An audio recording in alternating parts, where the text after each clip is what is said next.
Alright guys, how's it going? I'm the Crown Clown, and today we're doing What If Deku Was Reptile Part 4. And there's a few things I want to talk about before we get into this video, and honestly,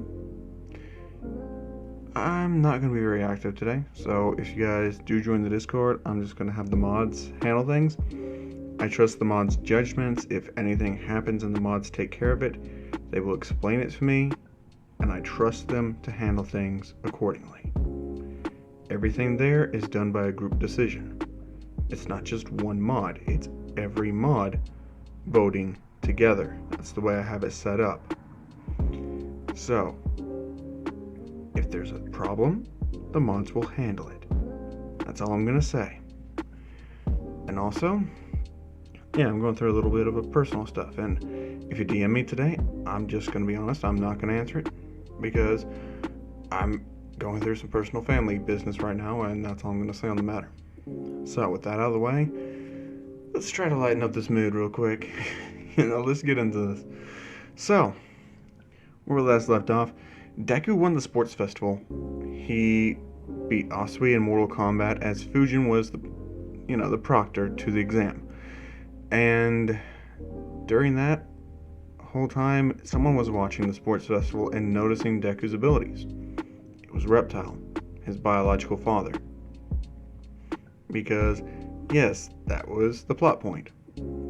And yes, I am glad I don't get comments about that anymore. So, with that out of the way, basically that's pretty much it. Let's jump into right after we pick up where we left off. So, for the Mortal Kombat kids attending the school, they're not going to any type of internship whatsoever. Fujin has them all. So, he's about to do some serious group training. Because all of their internships got turned down and told that these students were not accessible because of Fujin wanting them all. The school does not, negotiate with what Fujin wants. Fujin will get. He is their guardian, and he always has a good reason for asking for what he does. So, with that, let's just jump into where we last left off. So basically, Ida's not going to have anybody. When he goes, there's nobody there to save him. So, during the whole Hosu City incident, Ida dies. There's just no way around it. Stain would kill him, and they'd find his body in the alley with Native dead as well. So Native would die as well. Meaning that Native and Ida being gone is going to have major ramifications, and even for the people who are not there. Because it's seen as a child hero's death, and that's going to reflect poorly on his mentor. So there's a lot more at stake than what they realize. As what Deku, Asui, Bakugo, and Todoroki were doing, they were taking meditation lessons from Fujin and tapping into their inner strength, their inner potential. As Asui became more acrobatic and agile, as Deku worked on his overall physical strength, as Bakugo worked on using his teleportation, explosions, and his hellfire, since Scorpion was able to teach it to him. Since Bakugo's quirk is fire-based, it wasn't that much of a stretch to teach him hellfire manipulation. As for Todoroki, he started using his flames more and is getting extra lessons done by Scorpion. As Scorpion is teaching the boy, he notices he has an aptitude for it.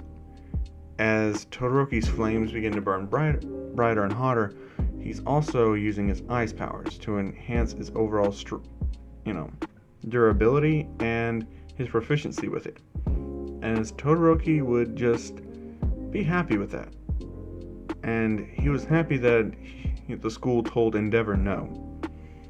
Because, honestly, Todoroki just doesn't want to go back to his dad. After he heard what happened to his mother, who Yes, she still gets put in that hospital because of how Endeavor treats her, and that actually drove her crazy, and she attempted suicide. So Todoroki's mom is in the mental hospital for attempted suicide reasons, and that's why Todoroki hates Endeavor in this one. So, yes, that's what's going on with the whole Endeavor thing. Now, meanwhile, all this is going on as Deku would head home for the night. He would notice that somebody's watching him, but he can't tell who it is or where they're at.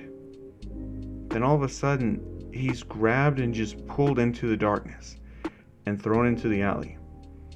As a man appears with reptilian skin, reptile eyes, as Deku can recognize him from the flashbacks. It's Reptile. As Reptile says, "Well, my son, it seems like you're doing well, but it seems like you're a bit overworked. Why don't you come with your old man? I just met with a group that's going to let me fight in the Mortal Kombat tournament, so why don't you just come with me and let's have a little bit of fun?" As Deku looks at him and says, "Sorry, but even though you're my dad, I don't want you around me. You may have helped me be born, but you're not my dad. My dad is Hisashi Midoriya, and I am Izuku Midoriya.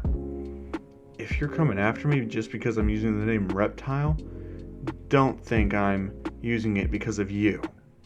I used it because it was a suggestion from somebody. So don't get too cocky. Got it? Deadbeat?" As Reptile looks at him and says, "Looks like I'm gonna need to put you in your place, mouthy brat.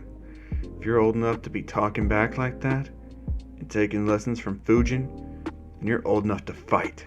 Let's do it."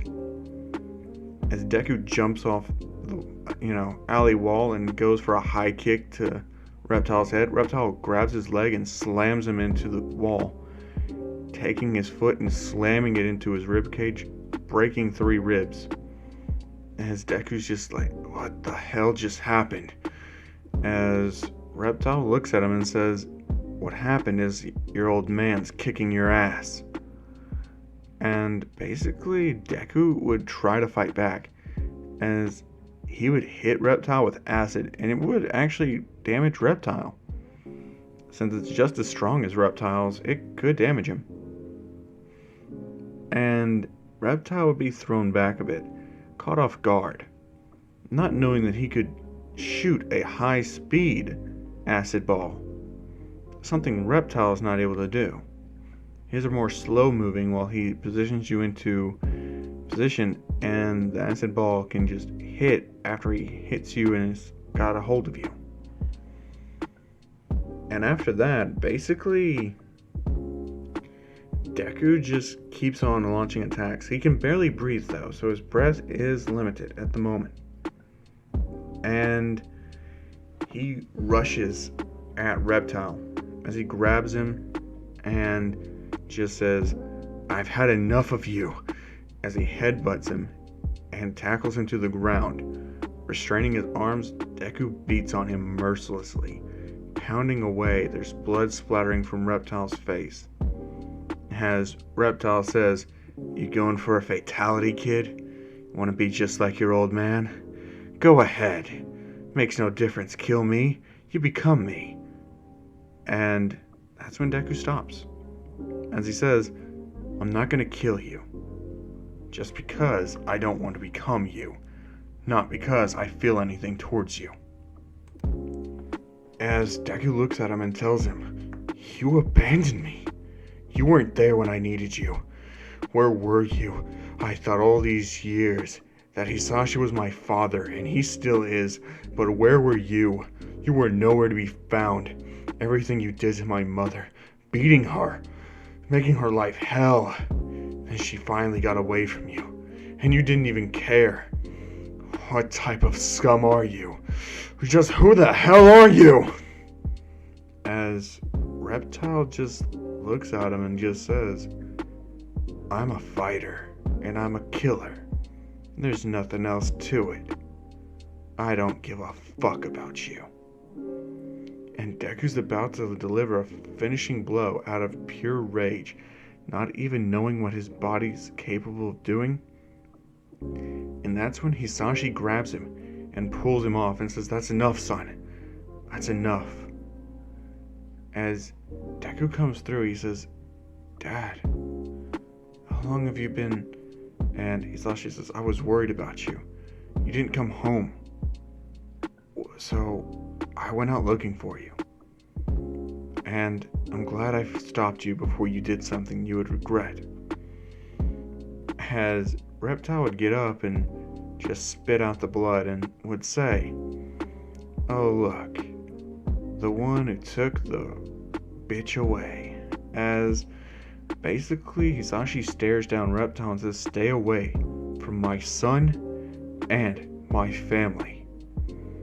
And Reptile just says, "Yeah, I'll stay away, but first, we're gonna make a little interesting bet here." As Hisashi says, "What do you mean?"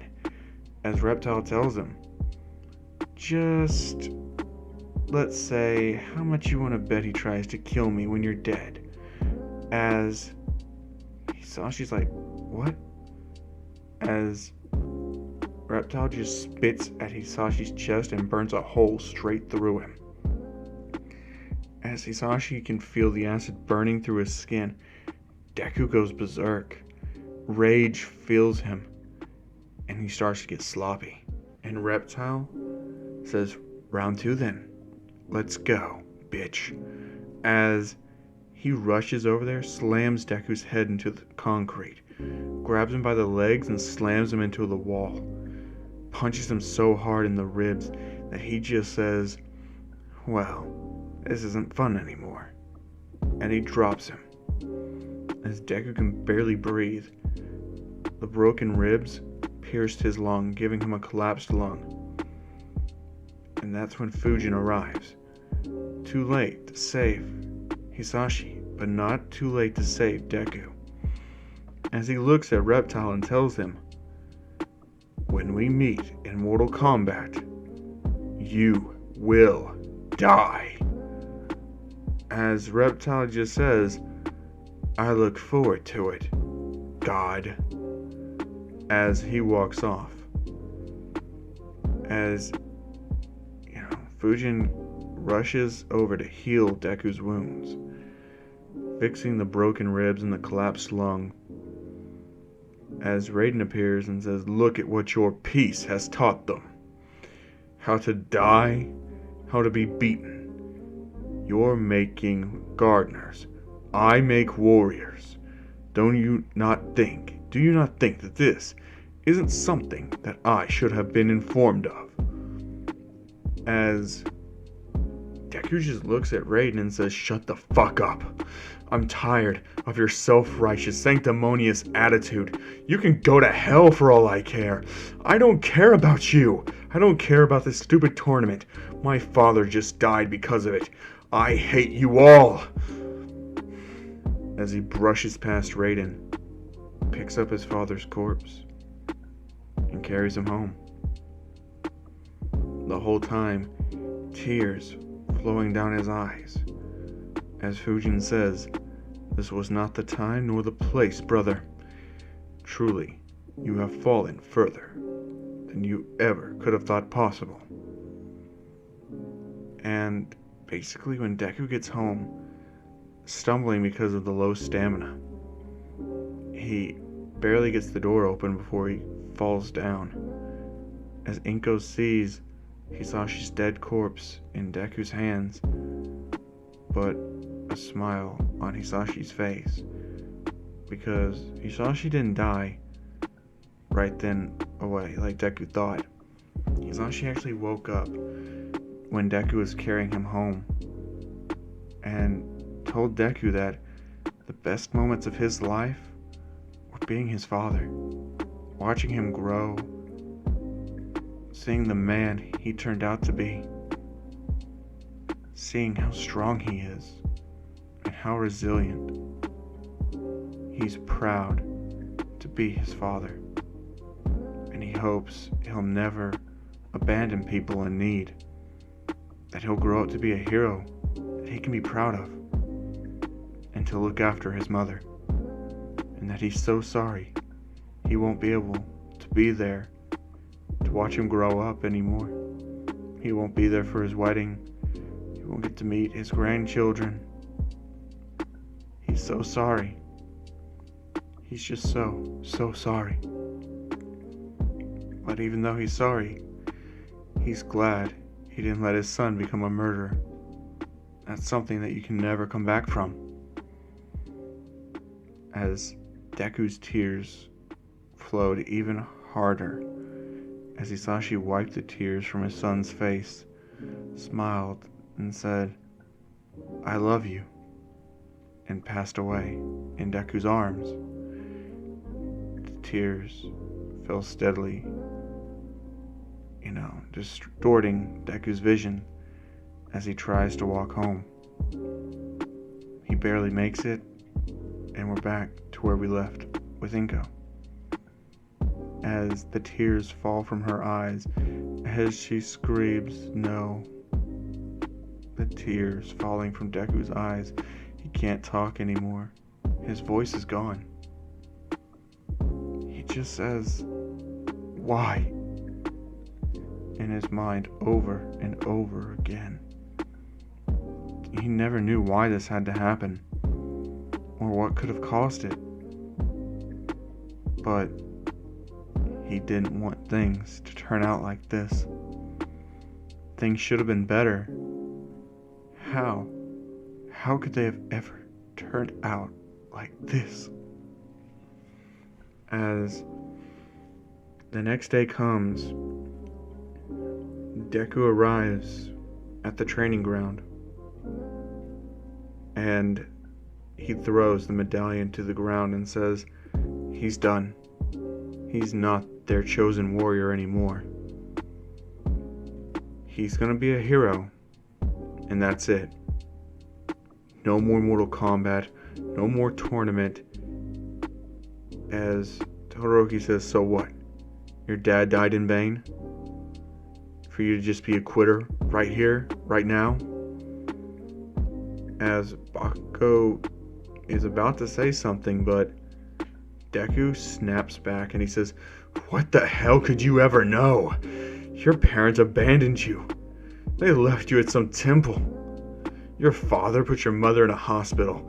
He drove her to almost killing herself. And if he attacked you right there, after you had just found happiness, after you've come to terms with knowing that he was your father, and then he killed the only man who was ever a father to you, can you honestly say that you wouldn't be done with this too? That you could keep going? As if you can look me square in the eyes and tell me that without lying, then I don't know what to tell you.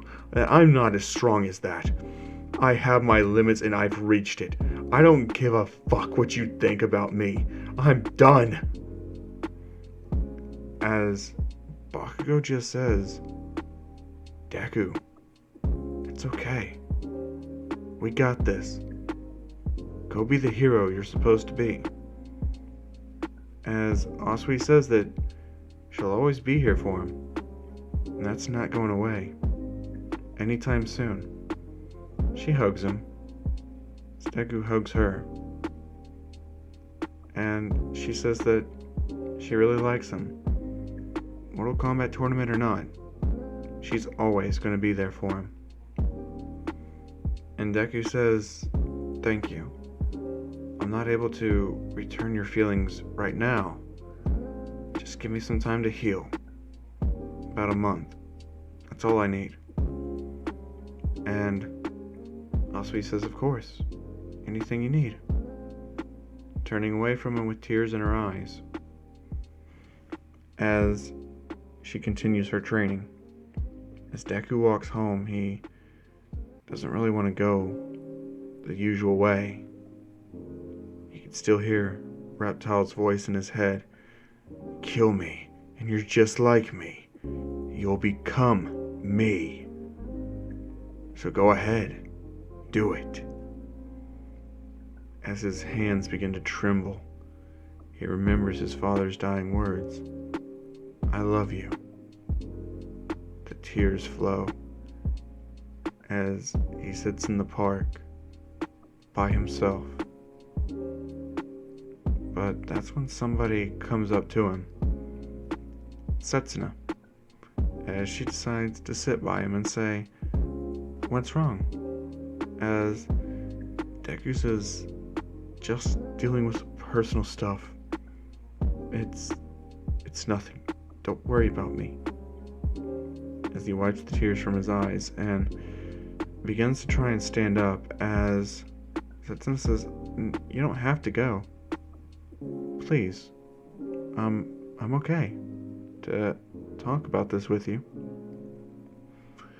As Deku looks at her and says, but I'm not okay.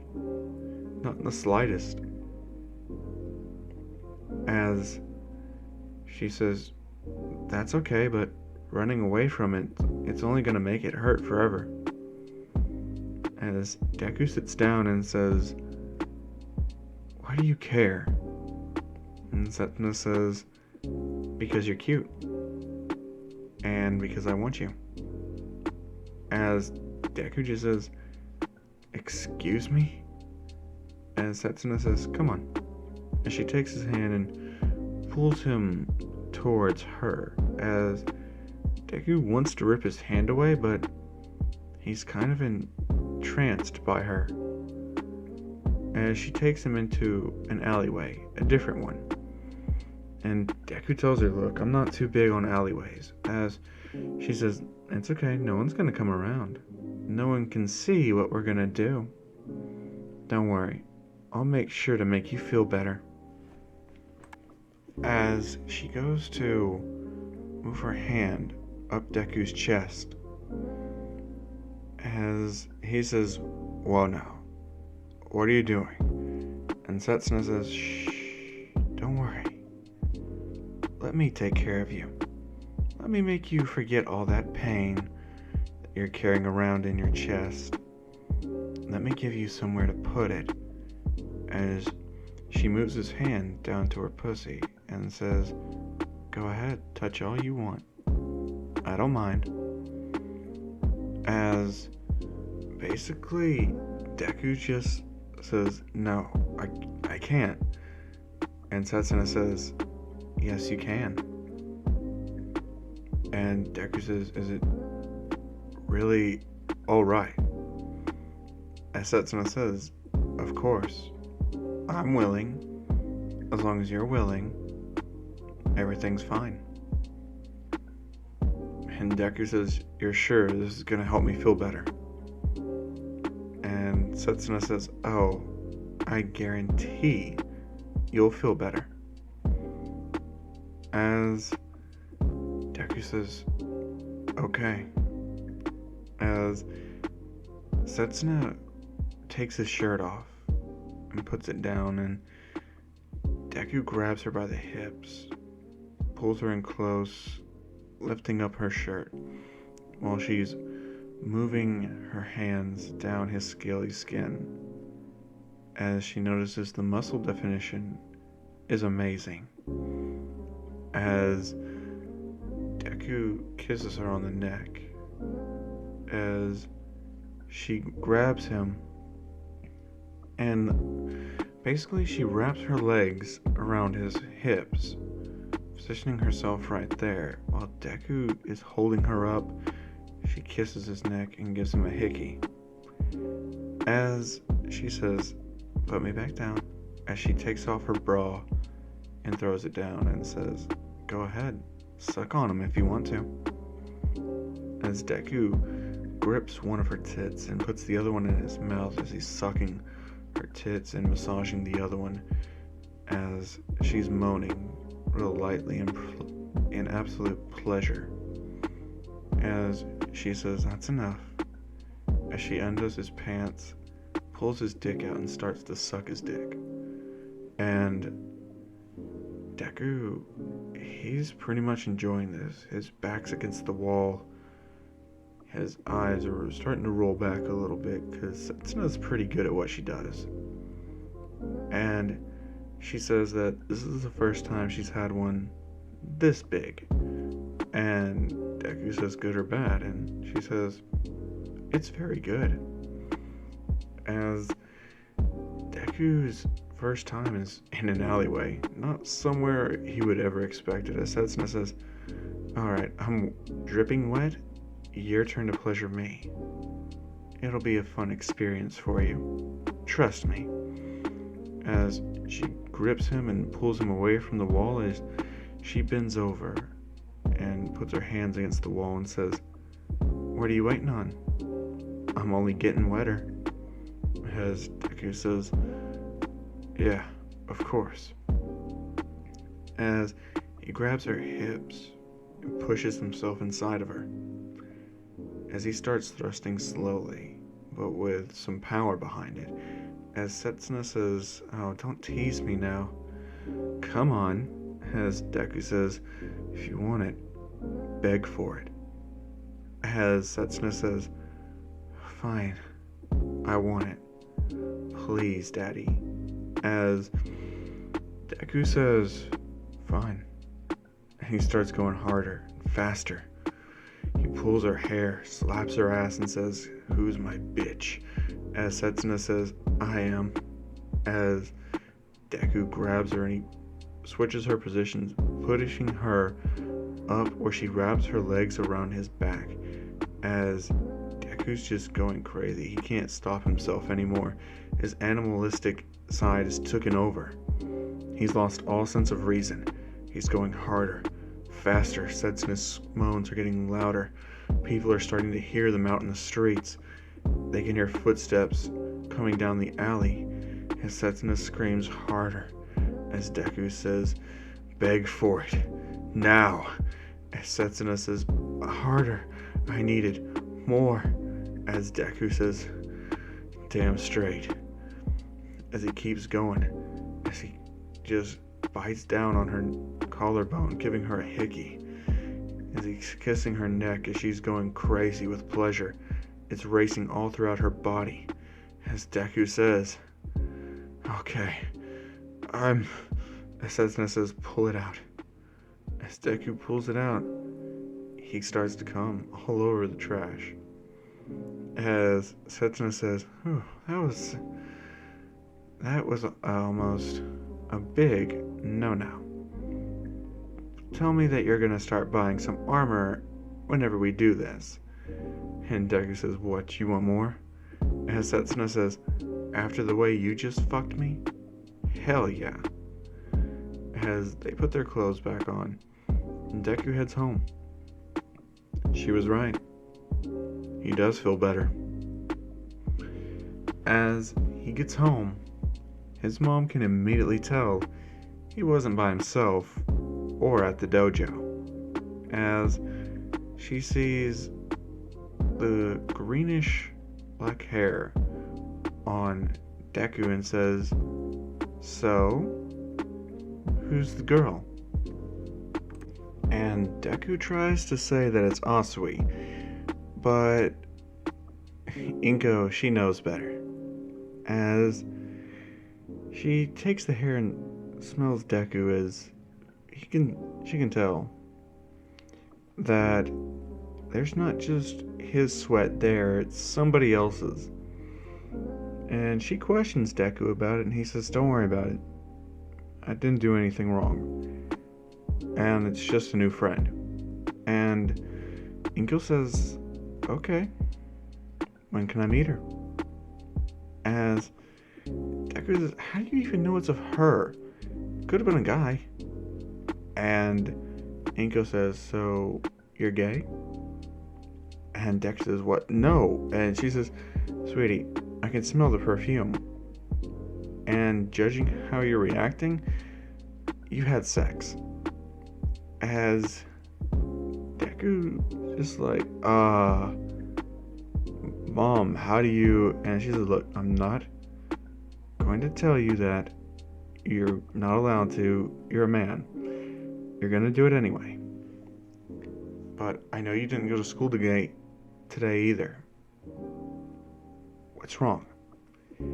And Deku says he just can't do it. He couldn't go to the dojo, he couldn't go to school. He just felt off. Dad's dead. And Inko says, yes, I know. It's hard on all of us. But you just can't go throwing your life away because he's gone. Remember what he would expect of you. And Deku says, I know, it's just hard. You know? Inko says, yes, I know. And I know that you're scared. And I know that you need to have an outlet. Everyone grieves in their own unique way.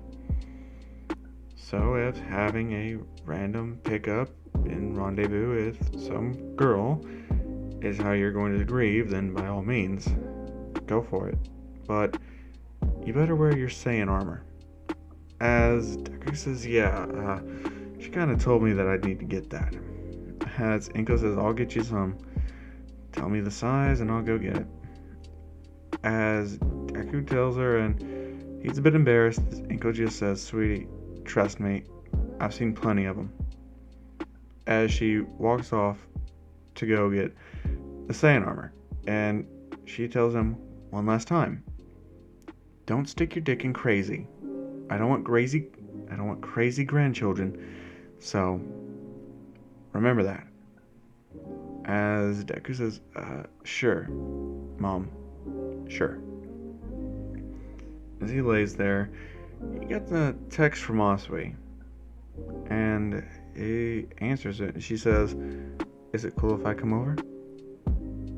And Deku just says, sure, why not? As Asui comes on over, after Deku's had a shower to wash that perfume off. Wouldn't really be right with him being there and Asui smelling another woman's perfume that's not his own mother's. So yeah, he had a shower. But Asui's there and Deku says, so what's up? And Asui says, I want to know if you're seeing that girl Setsuna. As Deku says, what? No, how would you say that? As she shows Deku a video of him and Setsuna. As Deku's like, where did you get that? As she says, from Setsuna. She sent it to me in a text. Right after I told you how I felt about you.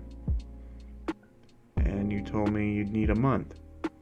Deku says that he's sorry. It kind of happened in spur of the moment. And Asui says, it's okay. There's a way you can make it up to me.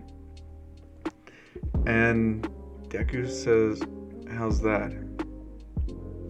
And Asui says, by doing the same thing. Deku's like, what? Are you sure? As Asui says, yeah. And Deku says, but I don't have any Saiyan armor. As Asui says, did you use any with her? Deku says, well, no. And Asui says, then you don't need any with me. As Deku's just like, look, I should probably use the armor. And Asui slaps him across the face and says, no. If you didn't use it with her, you're not using it with me. I'm not gonna be second fiddle. I'm gonna be better. As Deku says, look, this probably isn't the right time. I mean, you're just emotional right now. As Asui just says, what is it about her that I don't got? What made you go for her over me? And Deku says, I didn't want to go for her. I was talked into it. And yeah, I did it. As Asui says, and you don't want to do that with me, as Deku says no, because I don't want to just see you as another one-night stand. don't want to see it was just something I'm gonna hit and then quit.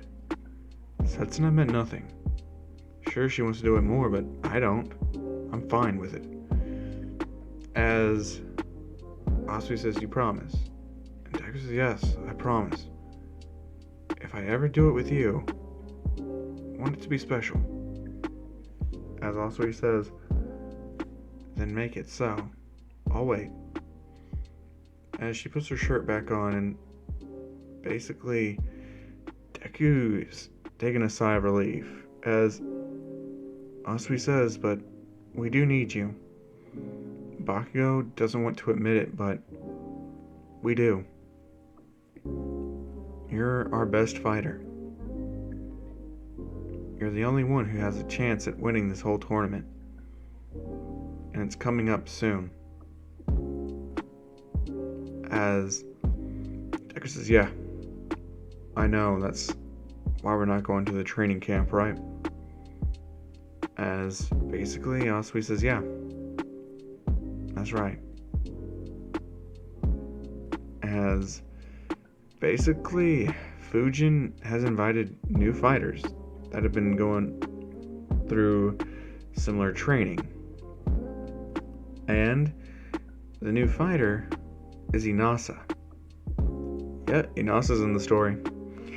Because before Fujin started training Deku, he was training Inasa. So Inasa's able to use his quirk the same way Fujin uses his wind. So Inasa is very powerful, although he's not anywhere near Fujin's level. Like, none of these students are near Fujin or Raiden level. I can assure you of that. Like, yeah, Deku is a step down from Scorpion, and everybody else is a step down from Deku, except Inasa. Inasa is even with Deku in terms of power. As Deku comes back with Asui, as Fujin tells him, are you sure you want to come back? As he looks and says, so, this is the guy? As Inasa introduces himself, as Deku shakes his hand. As Inasa says, it's great to meet with you, and it's great to be fighting alongside you. As Deku asks, so, what's this whole tournament set up anyway? As Fujin explains, it's a 5v5. Deku, Inasa, Asui, Bakugo, and Todoroki will fight 5 of the villains participants. As Deku says, I already know who one is. It's Reptile. As Fujin says, yes, the tournament will commence in a month. I hope you're ready. This is the final push. After all, anyone who doesn't win, well, if evil wins, we have to step down and let them do what they want. But if we win, they have to step down. And of course, this match has a lot more at stake.